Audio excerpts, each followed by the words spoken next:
दोस्तों important GK and important current affairs के लिए हमने एक न्यू यूट्यूब चैनल स्टार्ट कर दिया है और इस यूट्यूब चैनल पर आज की ये पहली क्लास है।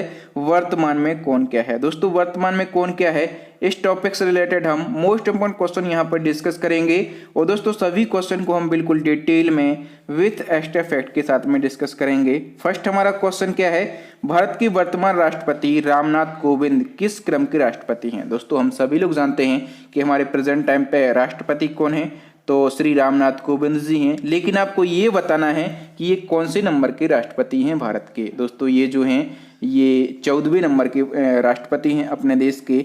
ए ऑप्शन सही हो जाएगा। चलिए दोस्तों रामनाथ कोविंद जी से जुड़ी हम सारी इंपॉर्टेंट इन्फॉर्मेशन को देख लेते हैं।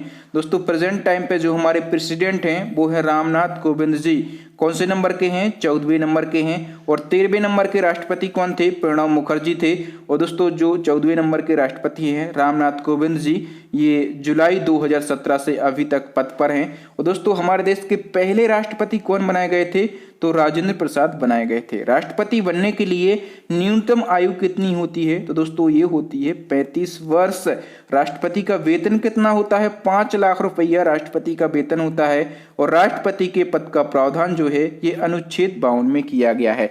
इस प्रकार से हम सारे क्वेश्चन का पोस्टमार्टम करके पढ़ेंगे ताकि आपका करंट अफेयर्स के साथ साथ स्टैटिक जीके भी कवर होता चले और आप जिस भी एग्जाम में बैठ जाएं उस एग्जाम की खोपड़ी में छेद करके आ सकें। चलिए दोस्तों नेक्स्ट क्वेश्चन को हम देख लेते हैं। और नंबर सेकंड हमारा क्वेश्चन है, भारत के वर्तमान उपराष्ट्रपति का नाम क्या है। दोस्तों हमारे देश के जो प्रेजेंट टाइम के उपराष्ट्रपति हैं वो है वेंकैया नायडू। वी ऑप्शन सही हो जाएगा। और दोस्तों हर क्वेश्चन के साथ में मैंने फोटो भी इंक्लूड कर दिया है ताकि आप उस क्वेश्चन को ठीक है आसानी से याद रख सकें। दोस्तों प्रेजेंट टाइम पे हमारे उपराष्ट्रपति जो हैं ये वेंकैया नायडू हैं और कौन से नंबर के हैं, 13वें नंबर के, ठीक है। और 12वें नंबर के कौन थे, तो हामिद अंसारी थे। और दोस्तों जो 13वें नंबर के हमारे प्रेजेंट टाइम के उपराष्ट्रपति हैं वेंकैया नायडू, ये अगस्त 17 से अब तक पद पर हैं, ठीक है। पहले उपराष्ट्रपति कौन थे देश के, तो सर्वपल्ली राधाकृष्णन थे। उपराष्ट्रपति का वेतन कितना होता है, दोस्तों उपराष्ट्रपति का वेतन जो है ये 4 लाख रुपया होता है। अच्छा एक और बात याद रखें, जो हमारे देश के उपराष्ट्रपति को 4 लाख रुपया वेतन मिलता है ये उपराष्ट्रपति के पद का नहीं मिलता। इनको ये वेतन जो है ये राज्यसभा अध्यक्ष के रूप में मिलता है, ठीक है। क्योंकि जो उपराष्ट्रपति हैं यही राज्यसभा के पदेन सभापति होते हैं और इसी सभापति का इनको वेतन दिया जाता है 4 लाख रुपया, ठीक है। और दोस्तों इनके लिए भी न्यूनतम आयु कितनी होती है, तो 35 वर्ष होती है। हम बात कर लेते हैं 35 वर्ष किस किस की होती है, तो राष्ट्रपति की होती है, ठीक है। उपराष्ट्रपति की होती है, जितने भी राज्यों के राज्यपाल हैं उनकी होती है, ठीक है। और उपराज्यपाल जो हैं उनकी भी एज कितनी होती है, तो 35 साल होती है न्यूनतम आयु। नेक्स्ट क्वेश्चन को हम कवर करेंगे।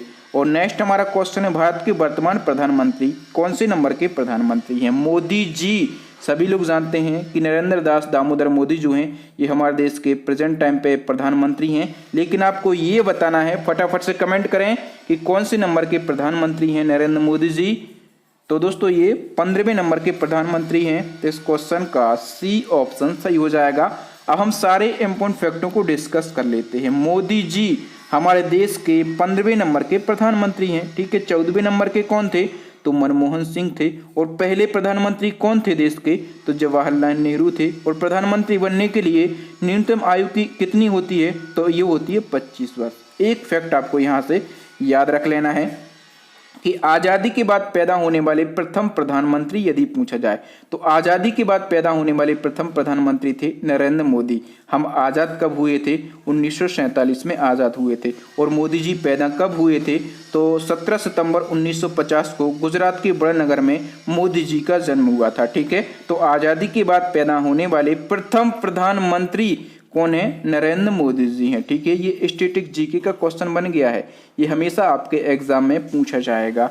नेक्स्ट हमारा क्वेश्चन है दोस्तों, वर्तमान में भारत के मुख्य न्यायाधीश कौन है। दोस्तों प्रेजेंट टाइम पे जो हमारे सुप्रीम कोर्ट के चीफ जस्टिस हैं उनका नाम क्या है, उनका नाम है NV रमन्ना। तो इस क्वेश्चन का ए ऑप्शन सही हो जाएगा, ठीक है। और ये कौन से नंबर के चीफ जस्टिस हैं सुप्रीम कोर्ट के, तो ये 48वें नंबर के हैं। फोटो आप देख पा रहे होंगे। चलिए इनके बारे में हम फैक्टों को कवर कर लेते हैं, ठीक है। NV रमन्ना जो हैं ये सुप्रीम कोर्ट के मुख्य न्यायाधीश हैं और ये 48वें नंबर के हैं, ठीक है। अच्छा सुप्रीम कोर्ट की बात हुई है तो सुप्रीम कोर्ट की स्थापना कब की गई थी, 28 जनवरी 1950 को। और सुप्रीम कोर्ट में टोटल कितने न्यायाधीश हैं? टोटल 34 न्यायाधीश हैं, ठीक है। इन 34 न्यायाधीश में से एक तो जो हैं ये होते हैं मुख्य न्यायाधीश यानी कि CJI, ठीक है। बाकी के क्या होते हैं 33, बाकी के होते हैं अन्य न्यायाधीश। तो इस प्रकार से टोटल न्यायाधीशों की संख्या कितनी हो जाती है? तो 34 हो जाती है, ठीक है। भारत के पहले न्यायाधीश कौन थे? तो हीरालाल जे कानिया थे। और जो चीफ जस्टिस होते हैं सुप्रीम कोर्ट के, उनको शपथ कौन दिलाते हैं? तो राष्ट्रपति जी उनको शपथ दिलाते हैं।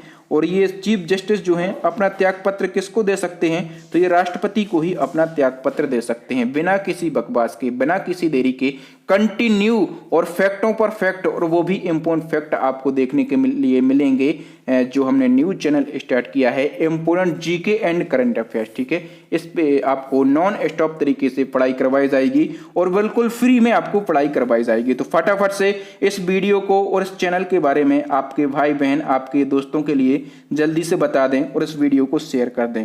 नेक्स्ट हमारा क्वेश्चन है, भारत के वर्तमान महान्यायवादी यानी कि अटॉर्नी जनरल ऑफ इंडिया कौन है? दोस्तों प्रेजेंट टाइम पे हमारे महान्यायवादी और या फिर हम कहें अटॉर्नी जनरल ऑफ इंडिया कौन है? के वेणुगोपाल हैं। तो इस क्वेश्चन का डी ऑप्शन सही हो जाएगा, ठीक है। और ये के वेणुगोपाल जो हैं ये कौन से नंबर के महान्यायवादी हैं अपने देश के? तो ये 15वें नंबर के हैं दोस्तों, ठीक है। और महान्यायवादी ये अपने देश का प्रथम विधि अधिकारी होता है, ठीक है। और इनकी नियुक्ति का प्रावधान जो है ये अनुच्छेद 76 में किया गया है, ठीक है। तो ये अनुच्छेद भी आपको याद रखना है। क्वेश्चन है इसी क्रम में, प्रेजेंट टाइम पे हमारे सॉलिसिटर जनरल ऑफ इंडिया कौन है? तो देखिए दोस्तों अभी हम पढ़ चुके हैं अटॉर्नी जनरल ऑफ इंडिया, और अटॉर्नी जनरल ऑफ इंडिया हम पढ़ चुके हैं के वेणुगोपाल। और अभी प्रेजेंट टाइम पे सॉलिसिटर जनरल ऑफ इंडिया जो हैं ये हैं तुषार मेहता, ठीक है। और सॉलिसिटर जनरल ऑफ इंडिया जो हैं ये हमारे देश का दूसरा सबसे बड़ा विधि अधिकारी होता है। नेक्स्ट क्वेश्चन है, वर्तमान में राज्यसभा के सभापति कौन है? दोस्तों वर्तमान में राज्यसभा के सभापति जो हैं ये हैं श्री एम वेंकैया। तो इस क्वेश्चन का ए ऑप्शन सही हो जाएगा, ठीक है। हम आपको बता ही चुके हैं कि जो हमारे उपराष्ट्रपति होते हैं वही राज्यसभा के पदेन सभापति होते हैं। तो श्री एम वेंकैया नायडू जो हैं ये राज्यसभा के प्रेजेंट टाइम पे सभापति हैं। नेक्स्ट हमारा क्वेश्चन है दोस्तों इसी क्रम में, वर्तमान में राज्यसभा के उपसभापति कौन है? सभापति तो हम देख चुके हैं कि जो उपराष्ट्रपति होते हैं वही होते हैं। अब आपको ये बताना है कि राज्यसभा के उपसभापति कौन है वर्तमान में? दोस्तों इनका नाम है हरिवंश नारायण सिंह। तो इस क्वेश्चन का वी ऑप्शन सही हो जाएगा। नेक्स्ट हमारा क्वेश्चन है दोस्तों, वर्तमान में राज्यसभा में विपक्ष के नेता कौन है? दोस्तों वर्तमान में राज्यसभा में विपक्ष के नेता जो हैं ये है मल्लिकार्जुन खड़गे। कौन है? मल्लिकार्जुन खड़गे हैं। तो इस क्वेश्चन का सी ऑप्शन सही हो जाएगा। नेक्स्ट हमारा क्वेश्चन दोस्तों, वर्तमान में लोकसभा के अध्यक्ष कौन है? दोस्तों वर्तमान में लोकसभा के अध्यक्ष जो हैं ये है ओम बिरला। कौन है? ओम बिरला हैं। और दोस्तों ओम बिरला जो हैं ये कौन सी लोकसभा के अध्यक्ष हैं? तो अभी 17वीं लोकसभा चल रही है, इसके अध्यक्ष हैं, ठीक है। ओम बिरला जो हैं ये 2019 में लोकसभा का चुनाव जीते थे, ठीक है। और ये लोकसभा के अध्यक्ष हैं। तो किस लोकसभा क्षेत्र से ये चुनाव जीते थे? तो राजस्थान की कोटा बूंदी। कौन सी सीट है लोकसभा की? तो राजस्थान की कोटा बूंदी सीट से ये चुनाव जीते थे, ठीक है। ये आपको याद रखना है, ये क्वेश्चन बन सकता है। नेक्स्ट हमारा क्वेश्चन है, लोकसभा के नेता प्रतिपक्ष कौन है वर्तमान में? दोस्तों प्रेजेंट टाइम पे लोकसभा के जो नेता प्रतिपक्ष हैं वो हैं अधीर रंजन चौधरी। तो इस क्वेश्चन का ए ऑप्शन सही हो जाएगा। नेक्स्ट क्वेश्चन है, हाल ही में लोकसभा के नए महासचिव कौन बने हैं? दोस्तों लोकसभा के नए महासचिव जो हैं ये उत्पल कुमार सिंह बने हैं। वी ऑप्शन सही हो जाएगा। दोस्तों उत्पल कुमार सिंह ये उत्तराखंड कैडर के हैं और 1986 बैच के IAS अधिकारी हैं और ये उत्तराखंड राज्य के मुख्य सचिव के रूप में भी कार्य कर चुके हैं। दोस्तों इनके पहले स्नेहलता श्रीवास्तव जो हैं ये लोकसभा की महासचिव थी। और दोस्तों स्नेहलता श्रीवास्तव लोकसभा महासचिव बनने वाली प्रथम महिला थी। तो ये स्टैटिक जीके का क्वेश्चन बन गया है। हमेशा क्वेश्चन पूछा जाएगा कि लोकसभा महासचिव बनने वाली प्रथम महिला कौन थी, तब आप कहेंगे स्नेहलता श्रीवास्तव थी। और अभी प्रेजेंट टाइम पे कौन है? तो उत्पल कुमार सिंह हैं। नेक्स्ट हमारा क्वेश्चन है दोस्तों, वर्तमान में राज्यसभा में सदन के नेता कौन है? दोस्तों वर्तमान में राज्यसभा में जो सदन के नेता हैं उनका नाम है पीयूष गोयल। ए ऑप्शन सही हो जाएगा। देखो दोस्तों, जो पीयूष गोयल हैं इन्होंने किसको रिप्लेस किया है, तो पीयूष गोयल ने थावरचंद गहलोत का स्थान लिया है। ठीक है, और दोस्तों पीयूष गोयल जो हैं ये वाणिज्य और उद्योग मंत्री, उपभोक्ता मामले, खाद्य और सार्वजनिक वितरण मंत्री और इसके साथ में ये कपड़ा मंत्री भी हैं। अच्छा, ये तो हमने बात करी है कि राज्यसभा में सदन के नेता की, जो कि पीयूष गोयल हैं। यदि पूछा जाए कि राज्यसभा में सदन के उपनेता कौन हैं, तब आप क्या कहेंगे, आप कहेंगे मुख्तार अब्बास नकवी हैं। और ये कौन है, तो ये अल्पसंख्यक मामलों के मंत्री हैं। नेक्स्ट हमारा क्वेश्चन दोस्तों, वर्तमान में मुख्य निर्वाचन आयुक्त कौन है, तो दोस्तों प्रेजेंट टाइम पे जो मुख्य निर्वाचन आयुक्त हैं उनका नाम है सुशील चंद्रा। तो इस क्वेश्चन का डी ऑप्शन सही हो जाएगा। और ये कौन से नंबर के मुख्य निर्वाचन आयुक्त हैं, तो ये 24वें नंबर के मुख्य निर्वाचन आयुक्त हैं। और दोस्तों यदि पूछा जाए कि 23वें नंबर के मुख्य निर्वाचन आयुक्त कौन थे, तो वो थे सुनील अरोड़ा। कौन थे, सुनील अरोड़ा।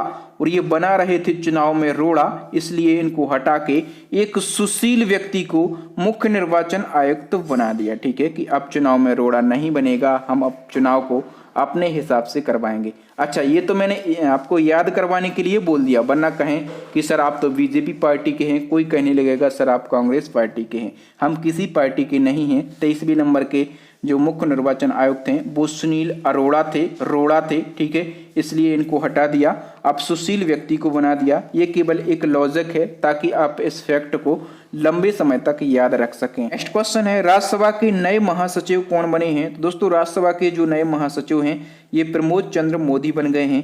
सी ऑप्शन सही हो जाएगा। और प्रमोद चंद्र मोदी ने पीपी के रामचारियालू का स्थान लिया है। नेक्स्ट हमारा क्वेश्चन दोस्तों, नए नियंत्रक एवं महालेखा परीक्षक यानी कि CAG कौन बन गए हैं, दोस्तों नए नियंत्रक एवं महालेखा परीक्षक, इसको हम शॉर्ट में CAG कहते हैं। CAG कैग, तो हमारे इंडिया के न्यू कैग कौन बन गए हैं, दोस्तों ये बन गए हैं गिरीश चंद्र मुर्मू। तो इस क्वेश्चन का ए ऑप्शन सही हो जाएगा। और ये कौन से नंबर के कैग बने हैं इंडिया के, तो ये 14वें नंबर के कैग बने हैं गिरीश चंद्र मुर्मू। आप लोग फोटो भी देख पा रहे होंगे। गिरीश चंद्र मुर्मू जो हैं ये जम्मू कश्मीर के पहले उपराज्यपाल बनाए गए थे। ठीक है, और अब ये जम्मू कश्मीर के उपराज्यपाल से इनको हटा दिया गया और इनको देश का 14वें नंबर का कैग बना दिया गया। ठीक है, और इन्होंने किसका स्थान लिया है, दोस्तों इन्होंने स्थान लिया है राजीव महर्षि का। ठीक है, राजीव महर्षि का इन्होंने स्थान लिया है। अच्छा, जो कैग हैं यानी कि नियंत्रक एवं महालेखा परीक्षक हैं, इनकी नियुक्ति का प्रावधान कहां पर किया गया है, तो अनुच्छेद 148 में कैग की नियुक्ति का प्रावधान किया गया है। नेक्स्ट हमारा क्वेश्चन दोस्तों, हाल ही में चीफ ऑफ स्टाफ कमेटी के नए चेयरमैन का पदभार किसने संभाला है। ये क्वेश्चन जो है ये मोस्ट इंपॉर्टेंट क्वेश्चन है दोस्तों। हाल ही में चीफ ऑफ स्टाफ कमेटी के जो नए चेयरमैन का पदभार है ये संभाल लिया है जनरल MM नरवणे ने। तो इस क्वेश्चन का V ऑप्शन सही हो जाएगा। और ये चीफ ऑफ स्टाफ कमेटी के कौन से नंबर के चेयरमैन बने हैं, दोस्तों ये 58वें नंबर के चेयरमैन बने हैं। 57वें नंबर के चेयरमैन कौन थे, तो सभी लोग जानते हैं 57वें नंबर के जो चेयरमैन हैं ये श्री जनरल बिपिन रावत जी थे। ठीक है, कौन थे, बिपिन रावत जी थे। लेकिन आप लोग जानते हैं कि हाल फिलहाल बिपिन रावत जी का हेलीकॉप्टर क्रैश दुर्घटना में एक दुखद निधन हो गया है। इनके साथ में कुछ और ऑफिसर थे आर्मी के और इनकी पत्नी थी। इनकी पत्नी का नाम था मधुलिका रावत। ठीक है, तो मधुलिका रावत जी की भी इस हेलीकॉप्टर क्रैश दुर्घटना में निधन हो गया है। नेक्स्ट क्वेश्चन है, किसे देश का नया नौसेना प्रमुख नियुक्त किया गया है, दोस्तों देश के जो नए नौसेना प्रमुख हैं ये एडमिरल R हरि कुमार बन गए हैं। तो इस क्वेश्चन का C ऑप्शन सही हो जाएगा। और इन्होंने किसका स्थान लिया है, दोस्तों इन्होंने करमवीर सिंह का स्थान लिया है। किसका, इन्होंने करमवीर सिंह का स्थान लिया है। नेक्स्ट हमारा क्वेश्चन है दोस्तों, किसे देश का नया वायुसेना प्रमुख नियुक्त किया गया है, दोस्तों देश के नए वायुसेना प्रमुख जो हैं ये एयर मार्शल विवेक राम चौधरी बने हैं। तो इस क्वेश्चन का A ऑप्शन सही हो जाएगा। कौन से नंबर के बने हैं, तो ये 27वें नंबर के बने हैं। यहाँ पर हम सभी फैक्टों को डिस्कस कर लेते हैं जितने फैक्ट आपके एग्जाम में बनेंगे। दोस्तों केंद्र सरकार ने एयर मार्शल विवेक राम चौधरी को देश का नया वायुसेना प्रमुख नियुक्त किया है और इन्होंने किसका स्थान लिया है, तो RKS भदौरिया का इन्होंने स्थान लिया है। भारतीय वायुसेना यानी कि इंडियन एयरफोर्स, इसकी स्थापना 8 अक्टूबर 1932 को की गई थी। इसीलिए हम हर साल 8 अक्टूबर को वायुसेना दिवस मनाते हैं। वायुसेना का हेडक्वार्टर नई दिल्ली में है और वायुसेना के प्रमुख जो हैं ये विवेक राम चौधरी बने हैं। अब जितनी भी सशस्त्र सेनाएं हैं सभी के प्रमुख को हम देख लेते हैं। देखिए दोस्तों, CDS हमारे जो थे ये विपिन रावत जी थे। इनका एक दुखद निधन हो गया है हेलीकॉप्टर क्रैश दुर्घटना में, ठीक है। तो अभी ये पद तो खाली है, ठीक है। लेकिन लगभग MM नरवणे के नाम पर मोहर लग गई है कि ये देश के दूसरे नंबर के CDS बनेंगे। जैसे ही ऑफिशियल अनाउंसमेंट होता है तो मैं करंट अफेयर्स के वीडियो के साथ में आपको ये चीज अपडेट करवा दूंगा, ठीक है। वायुसेना अध्यक्ष कौन है? तो विवेक राम चौधरी हैं और ये कौन से नंबर के हैं? तो 27वें नंबर के हैं। नौसेना अध्यक्ष कौन है? तो R हरि कुमार हैं। कौन से नंबर के हैं? 25वें नंबर के। और थल सेना अध्यक्ष कौन है? तो मनोज मुकुंद नरवणे हैं और ये कौन से नंबर के हैं? तो ये 28वें नंबर के हैं। चलिए नेक्स्ट क्वेश्चन को हम डिस्कस कर लेते हैं। नेक्स्ट हमारा क्वेश्चन है, रेलवे बोर्ड के नए चेयरमैन और CEO कौन बने हैं बिल्कुल हाल फिलहाल? दोस्तों रेलवे बोर्ड के नए चेयरमैन और CEO जो हैं ये VK त्रिपाठी यानी कि विनय कुमार त्रिपाठी बने हैं। V ऑप्शन सही हो जाएगा। ये तो ये रेलवे बोर्ड के चेयरमैन की हमने बात करी है। यदि रेलवे बोर्ड के यदि पूछा जाए कि वर्तमान में रेल मंत्री कौन है तब आप क्या कहेंगे? तब आप कहेंगे अश्वनी वैष्णव, ठीक है। अश्वनी वैष्णव जो हैं ये वर्तमान में केंद्रीय रेल मंत्री हैं। और जो रेलवे बोर्ड के चेयरमैन और CEO हैं ये हैं विनय कुमार त्रिपाठी। और विनय कुमार त्रिपाठी इन्होंने सुनीत शर्मा का स्थान लिया है। आगे बढ़ जाते हैं नेक्स्ट क्वेश्चन पर। नेक्स्ट क्वेश्चन है, नेशनल कैडेट कोर यानी कि NCC के नए महानिदेशक कौन बने हैं? दोस्तों NCC के जो नए महानिदेशक हैं ये गुरबीर पाल बन गए हैं, ठीक है। और गुरबीर पाल जो हैं ये NCC के 34वें नंबर के महानिदेशक बने हैं। नेक्स्ट डिटेल जान लेते हैं। तो इस पद पर इन्होंने तरुण कुमार का स्थान लिया है, ठीक है। और NCC जो है ये दुनिया का सबसे बड़ा वर्दीधारी युवा संगठन है। NCC का फुल फॉर्म जो है ये नेशनल कैडेट कोर होता है। देखिए दोस्तों, कोर या फिर कोर्प, ठीक है। तो इंग्लिश में जब भी हम इसको लिखेंगे तो इसको लिखेंगे CORPES, ठीक है। कोर्स लिखते हैं, हिंदी में इसको कोर लिखते हैं। आप चाहें तो कोर्प भी लिख सकते हैं, कुछ भी गलत नहीं है, ठीक है। और इसकी स्थापना 1948 में की गई थी। हेडक्वार्टर नई दिल्ली में है। इसका आदर्श वाक्य यानी कि मोटो क्या है? एकता और अनुशासन यानी कि यूनिटी एंड डिसिप्लिन जो है ये NCC का मोटो यानी कि आदर्श वाक्य है। नेक्स्ट क्वेश्चन है, केंद्र सरकार ने किसे इसरो का नया अध्यक्ष नियुक्त किया है? दोस्तों इसरो के जो न्यू चेयरमैन है ये बन गए हैं doctor S Somnath. C option सही हो जाएगा, ठीक है। सारे फैक्टों को हम डिस्कस कर लेते हैं।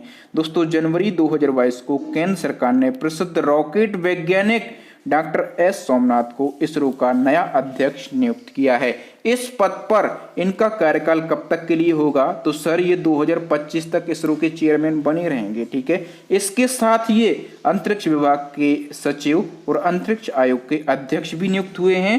और दोस्तों इस पद पर इन्होंने किसको रिप्लेस किया है?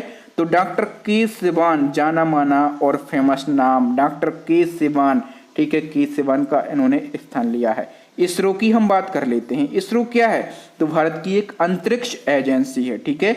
और इसरो का फुल फॉर्म होता है Indian space research organisation. Hindi में हम इसको भारतीय अंतरिक्ष अनुसंधान संगठन कहते हैं। स्थापना 1969 में की गई थी। हेडक्वार्टर कर्नाटक के बेंगलुरु में है और इसके नए चेयरमैन जो हैं ये डॉक्टर S सोमनाथ बन गए हैं। इस प्रकार से इस चैनल पर हम पढ़ाई करेंगे, तो अभी के अभी इस चैनल को सब्सक्राइब करके बेल आइकन जरूर दबा लें और इस वीडियो को अभी और फटाफट से लाइक एंड शेयर जरूर कर दें। नेक्स्ट हमारा क्वेश्चन है दोस्तों, भारतीय अंतरिक्ष संघ ISPA के पहले अध्यक्ष कौन बने हैं? दोस्तों ISPA इसको कहते हैं हम भारतीय अंतरिक्ष संघ और इसके पहले अध्यक्ष जो हैं ये कौन बन गए हैं? जयंत पाटिल बन गए हैं। तो इस क्वेश्चन का V ऑप्शन सही हो जाएगा। इस क्वेश्चन के बारे में हमें फैक्ट जानना जरूरी है। देखिए दोस्तों, हाल ही में मोदी जी ने 11 अक्टूबर 2021 को वीडियो कॉन्फ्रेंसिंग के माध्यम से भारतीय अंतरिक्ष संघ एक नया डिपार्टमेंट बना दिया है, ठीक है, इसको ISPA कहेंगे। और इसके पहले अध्यक्ष जो हैं ये जयंत पाटिल को बनाया गया है और इसके पहले उपाध्यक्ष जो हैं ये राहुल वत्स बन गए हैं, ठीक है। तो सारे फैक्ट आप याद रख लो। नेक्स्ट क्वेश्चन है अल्पसंख्यक आयोग के नए अध्यक्ष कौन बने हैं। दोस्तों अल्पसंख्यक आयोग और इसके जो न्यू चेयरमैन हैं ये सरदार इकबाल सिंह लालपुरा बन गए हैं। तो इस क्वेश्चन का ए ऑप्शन सही हो जाएगा। इस क्वेश्चन के सारे इंपॉर्टेंट फैक्टों को हम कवर कर लेते हैं। दोस्तों सितंबर 2021 को सरदार इकबाल सिंह लालपुरा ने राष्ट्रीय अल्पसंख्यक आयोग के अध्यक्ष के रूप में पदभार संभाला है और दोस्तों इस पद पर इन्होंने सैयद गयूर उल हसन रिजवी का स्थान लिया है। राष्ट्रीय अल्पसंख्यक आयोग को हम NCM शॉर्ट में कहते हैं, फुल फॉर्म होता है नेशनल कमीशन फॉर माइनॉरिटी। यह एक संवैधानिक निकाय है, ओके। इसकी स्थापना केंद्र सरकार के द्वारा राष्ट्रीय अल्पसंख्यक आयोग अधिनियम 1992 के तहत की गई थी। इस आयोग में 6 धार्मिक समुदाय आते हैं। कौन कौन से? मुस्लिम, ईसाई, सिख, बौद्ध, पारसी और जैन, ठीक है। 2011 में जनगणना हुई थी। इसके अनुसार देश की कुल जनसंख्या में इन 6 धार्मिक समुदायों का प्रतिशत कितना है? तो 19.30% है इन 6 धार्मिक समुदायों का प्रतिशत अपने देश की टोटल जनसंख्या में।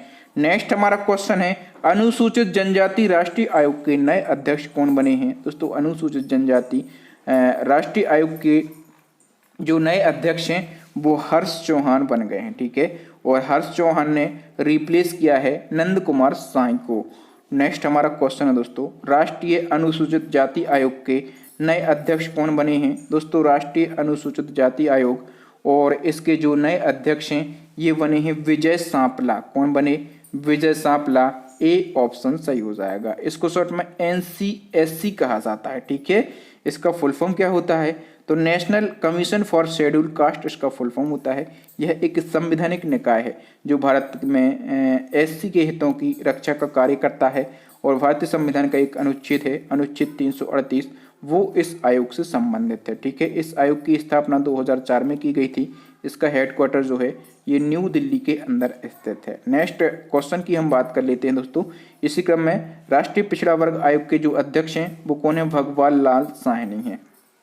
नेक्स्ट क्वेश्चन है प्रधानमंत्री नरेंद्र मोदी के नए सलाहकार कौन बने हैं। दोस्तों मोदी जी के जो न्यू एडवाइजर हैं वो बन गए हैं अमित खरे, ठीक है। कौन बन गए हैं? अमित खरे बन गए हैं PM नरेंद्र मोदी जी के न्यू एडवाइजर यानी कि नए सलाहकार। नेक्स्ट क्वेश्चन है दोस्तों भारत के नए उपराष्ट्रीय सुरक्षा सलाहकार यानी कि deputy NSA national security adviser, deputy national security adviser कौन बने हैं? दोस्तों ये बने हैं विक्रम मिश्री। तो इस क्वेश्चन का ए ऑप्शन सही हो जाएगा। ये तो हमने बात करी है डिप्टी NSA की जो कि विक्रम मिश्री बन गए हैं। यदि NSA की बात हो, ठीक है, कि हमारे प्रेजेंट टाइम पे NSA यानी कि नेशनल सिक्योरिटी एडवाइजर कौन है? दोस्तों ये हैं अजीत डोभाल, ठीक है।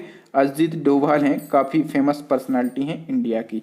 नेक्स्ट हमारा क्वेश्चन है दोस्तों HPCL भारत की 11 महारत्न कंपनियों में से एक है। तो आपको बताना है कि हाल ही में HPCL के नए अध्यक्ष कौन बने हैं। दोस्तों HPCL के जो न्यू चेयरमैन हैं वो पुष्प कुमार जोशी बन गए हैं। V ऑप्शन सही हो जाएगा। इस क्वेश्चन के सारे फैक्टों को कवर करना जरूरी है। तो देखो दोस्तों HPCL भारत की 11 महारत्न कंपनियों में से एक है। इसके नए चेयरमैन और MD जो हैं ये पुष्प कुमार जोशी बने हैं और इन्होंने मुकेश कुमार सुराना का स्थान लिया है, ठीक है। HPCL full form Hindustan petroleum corporation, स्थापना 1974 में, हेडक्वार्टर इसका मुंबई में। इसके नए चेयरमैन और MD जो हैं ये पुष्प कुमार जोशी बन गए हैं। वर्तमान में भारत में महारत्न कंपनियों की संख्या कितनी है दोस्तों?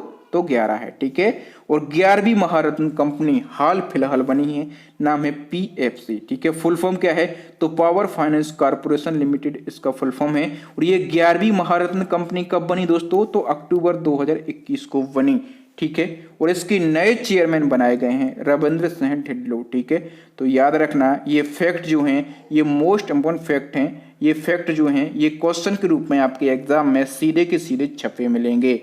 नेक्स्ट क्वेश्चन देख लेते हैं कर्मचारी चयन आयोग यानी कि SSC और SSC के न्यू चेयरमैन कौन बने हैं। तो दोस्तों SSC के जो न्यू चेयरमैन हैं ये S किशोर बन गए हैं। डी ऑप्शन सही हो जाएगा। दोस्तों एस किशोर जो हैं ये एसएससी के नए चेयरमैन बने हैं और इन्होंने ब्रजराज शर्मा का स्थान लिया है। SSC full form staff selection commission, स्थापना 1975। इसके नए चेयरमैन जो हैं ये एस किशोर बन गए। नेक्स्ट क्वेश्चन है, वर्तमान में भारतीय क्रिकेट टीम के मुख्य कोच कौन है? दोस्तों भारतीय क्रिकेट टीम के जो मुख्य कोच हैं वो है राहुल द्रविड़, और राहुल द्रविड़ ने किसका स्थान लिया है? तो रवि शास्त्री का इन्होंने स्थान लिया। इसी क्रम में नेक्स्ट क्वेश्चन है, भारतीय महिला क्रिकेट टीम के नए मुख्य कोच कौन बने हैं? दोस्तों भारतीय महिला क्रिकेट टीम के नए मुख्य कोच जो हैं ये रमेश पवार बन गए हैं। नेक्स्ट हमारा क्वेश्चन है, कौन रिसर्च एंड एनालिसिस विंग यानी कि रॉ के वर्तमान में प्रमुख हैं? दोस्तों प्रेजेंट टाइम पे रॉ के जो चीफ हैं उनका नाम है सामंत कुमार गोयल। वी ऑप्शन सही हो जाएगा। रॉ का फुल फॉर्म तो सभी लोग जानते होंगे कि रिसर्च एंड एनालिसिस विंग इसका फुल फॉर्म होता है। भारत की यह एक खुफिया एजेंसी है, ठीक है। हेडक्वार्टर नई दिल्ली में, स्थापना 1968 में, और इसके जो चीफ हैं वो हैं सामंत गोयल। नेक्स्ट क्वेश्चन है, भारतीय रिजर्व बैंक ऑफ इंडिया के वर्तमान में गवर्नर कौन है? दोस्तों भारतीय रिजर्व बैंक ऑफ इंडिया यानी कि आरबीआई, और इसके प्रेजेंट टाइम पे जो गवर्नर हैं वो हैं शक्तिकांत दास। और ये कौन से नंबर के गवर्नर हैं आरबीआई के? तो ये 25वें नंबर के गवर्नर हैं। अब कुछ और बैंक हैं उनके हम प्रमुख देख लेते हैं प्रेजेंट टाइम पे कौन है। जैसे कि एसबीआई, और एसबीआई के जो चेयरमैन हैं ये हैं दिनेश कुमार खारा। और बैंक ऑफ इंडिया इसके चेयरमैन हैं अतनु कुमार दास। बैंक ऑफ बड़ौदा इसके चेयरमैन है संजीव चिड़ा। सेंट्रल बैंक ऑफ इंडिया और इसके एमडी एंड सीईओ जो हैं ये हैं Matam Venkat Rao. Indian overseas bank के अध्यक्ष कौन है? तो पार्थ प्रीतम सेन गुप्ता हैं। दोस्तों इंडियन ओवरसीज बैंक ये कुछ टाइम पहले काफ़ी चर्चाओं में रही थी, तो इसके आप चेयरमैन जरूर याद रखें, पार्थ प्रीतम सेन गुप्ता हैं। क्यों चर्चाओं में रही थी ये बैंक? दोस्तों कोविड काल में पीएम केयर फंड बनाया गया था मोदी जी के द्वारा, ठीक है, और उसमें लाखों करोड़ों अरबों रुपए डोनेट किए गए थे, ठीक है। तो उसका जो पीएम केयर फंड का कंट्रोलिंग है पूरी किसको दी गई थी? इंडियन ओवरसीज बैंक को ही दी गई थी, ओके, पंजाब नेशनल बैंक। और इसके जो अध्यक्ष हैं ये हैं अतुल कुमार गोयल। नाबार्ड बैंक के जो अध्यक्ष हैं ये हैं गोविंदा राजालू चिंताला, ठीक है। तो इन सभी चेयरमैन और बैंकों के प्रमुख को आप याद रखेंगे। नेक्स्ट क्वेश्चन है, UIDAI यानी कि भारतीय विशिष्ट पहचान प्राधिकरण, और इसके सीईओ कौन बन गए हैं? दोस्तों UIDAI भारतीय विशिष्ट पहचान प्राधिकरण, इसको हम आधार कार्ड भी बोल सकते हैं, ओके। और आधार कार्ड इसके नए सीईओ जो हैं ये सौरभ गर्ग बन गए हैं। तो इस क्वेश्चन का ए ऑप्शन सही हो जाएगा। इस क्वेश्चन के बारे में हम सभी इंपॉर्टेंट डिटेल देख लेते हैं। दोस्तों UIDAI फुल फॉर्म कई बार पूछा जाता है, unique identification authority of India. स्थापना 2009 में, हेडक्वार्टर नई दिल्ली में। इसके अध्यक्ष कौन है? पंकज कुमार हैं। और इसके सीईओ कौन है? सौरभ गर्ग हैं। दोनों याद रखेंगे, अध्यक्ष और इसके सीईओ को, ठीक है। दोस्तों यहाँ पर कितने क्वेश्चन को हमने देखा? 35 क्वेश्चन को, लेकिन फैक्ट हमने कितने कवर किए हैं? तो हमने 150 से 200 फैक्टों को यहाँ पर कवर कर लिया है। आपको ये वीडियो कैसा लगा हमें कमेंट करके कमेंट बॉक्स में ज़रूर बताएं। तो थैंक यू दोस्तों, वीडियो देखने के लिए बहुत बहुत धन्यवाद। वीडियो अच्छा लगा हो तो वीडियो लाइक करें, अपने दोस्तों के साथ में इस वीडियो को शेयर कर दें। जो न्यू स्टूडेंट हैं वो हमारे चैनल को सब्सक्राइब कर लें, साथ में बेल आइकन ज़रूर दबा लें ताकि आपको जब भी मैं नया वीडियो डालूं तो उसका नोटिफिकेशन आपको मिल सके। ये हमारा नया चैनल है, इसको सपोर्ट कीजिए। मैं continue important GK and important current affairs पर वीडियो बनाता रहूँगा। तो थैंक यू दोस्तों, मिलते हैं अगले वीडियो में। जय हिंद, जय भारत, वंदे मातरम।